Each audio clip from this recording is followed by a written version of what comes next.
Welcome to our series on Pirkei Avot.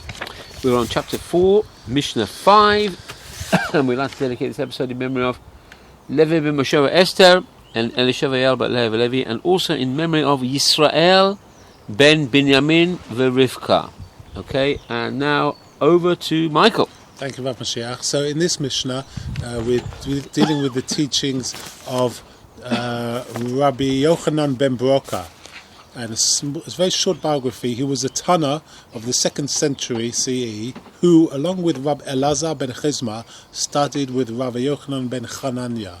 Many halachot were recorded and transmitted in his name, particularly with regard to marital and civil affairs. For example, he taught that the Torah imposed the obligation to Puru Urevu, be fruitful and multiply, upon woman as well as upon man. Regarding the treatment of a sota, a wife suspected of adultery, he warns that Israelite daughters are not to be disgraced beyond what the Torah prescribes. So what does his Mishnah talk about? He talks along a similar theme, and I quote, Rabbi Yochanan ben Broka Omer, Rabbi Yochanan ben Broka says, Kol hamachalel Hashem shamayim baseter, whoever profanes the name of heaven in secret, nefaraim mimenu bigloi, will pay for it in public. Echod shogeg ve'echod mezid. It is one and the same whether someone acts unintentionally or intentionally bechilul Hashem, in the profanation of God's name.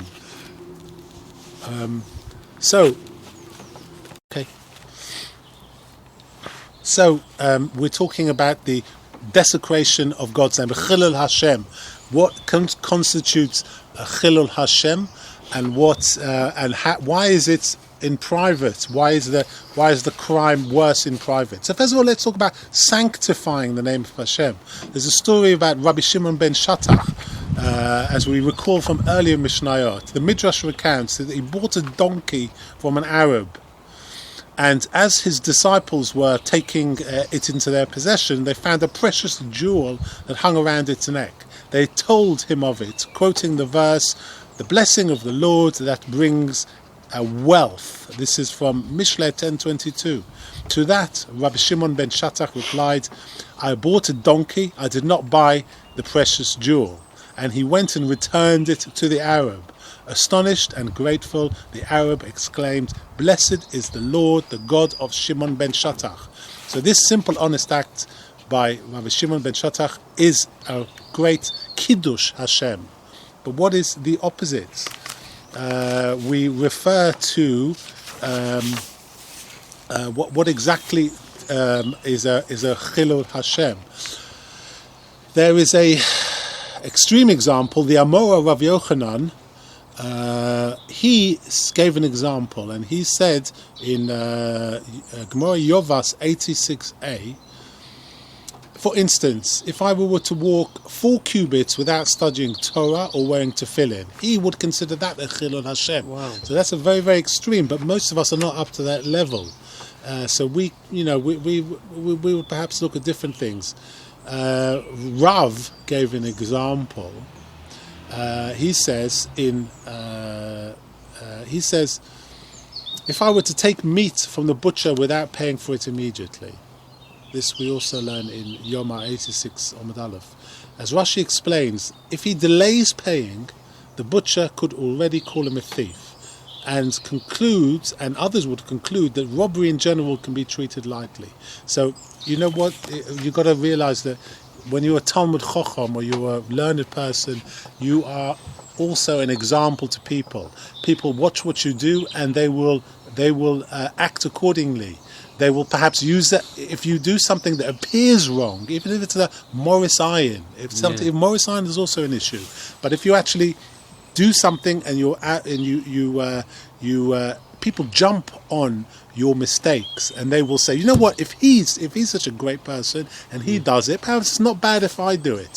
So you are responsible to. So Rav gives the example of someone who goes to a butcher and perhaps delays paying for his meat or leaves without paying for meat and doesn't pay for it, the butcher will spread rumors, oh, the rabbi didn't pay for his meat. It's okay not to pay for meat, or other people will say that. So the high standards of the Torah scholar must be maintained. This is very, very important. So also in our days, they say that any religious Jew is to be considered a Talmud Chacham, because that's how we appear to the public. In the old days, it's like only the Chofetz Chaim or Rav Chaim of Volozhin. Nowadays, it's anybody. So it's unfortunately much easier to make a Chilul Hashem. Yeah. So in this Mishnah, we notice this someone who profanes the name of Hashem in secret. Yeah. So wait a minute. How do you actually do that?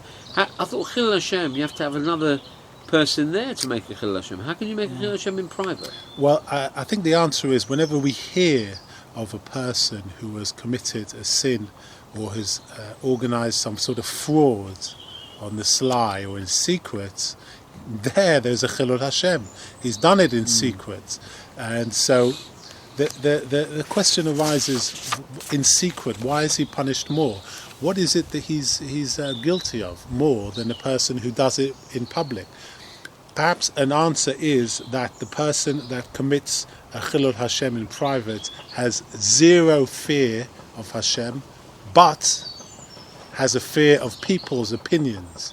And that's almost like a slap in the face of Hashem, if you know what I mean. To say, look, I don't care about you, but I care about people's opinion. So it's a doubly bad thing. In fact, in the halachot of the Torah, when a thief is caught who has stolen in secret, he has to pay double what he has stolen. This we learn in Barachot 28b. As compared to someone who has brazenly stolen something, he's only charged to return or pay for what he has taken. So the one who commits a Chilul Hashem in private is doubly guilty. It's because he insults Hashem by giving man a higher position than he regards Hashem.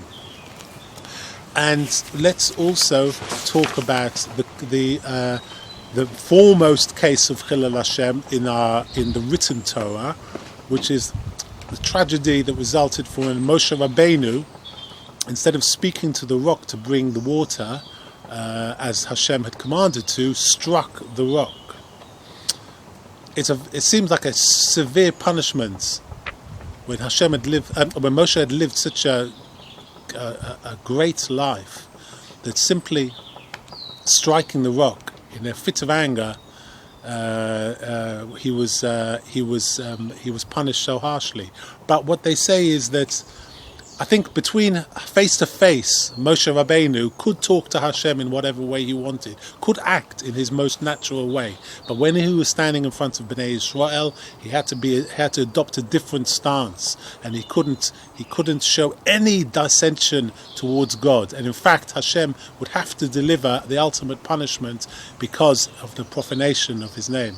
It's like an example is a king who had a friend who would dare to talk very naturally and speak hard words with him when the king and himself were alone, and the ruler didn't mind this.